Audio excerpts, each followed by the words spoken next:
rantau jadi keramat, tempat rusa tanduk bercabang. Sungguh riau negeri beradat, adat yang ada dijunjung orang.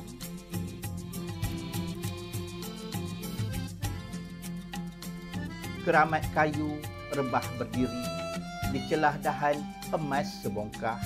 Adat Melayu di tanah sendiri, dialah tumpuan untuk melangkah.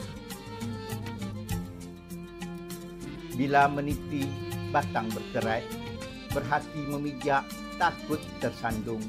Tanda sejati orang beradat, bumi dipijak, langit dijunjung. Memahat batu mencincang karang, mengerat gunung dapat terkerat.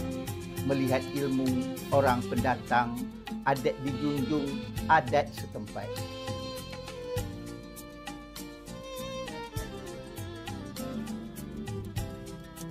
Kepekan tua melipat kain, singgah di ladang, disengat lebah. Jangan menghina adat yang lain, disanggah orang mendapat padah. Cakar penangkap tidak melekat, tupai lari memijak bengkawan. Besar cakap tak tahu adat, sampai mati tidak berkawan.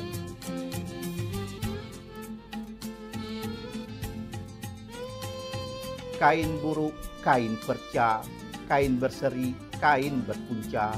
Lain lubuk, lain ikannya, lain negeri, lain adatnya.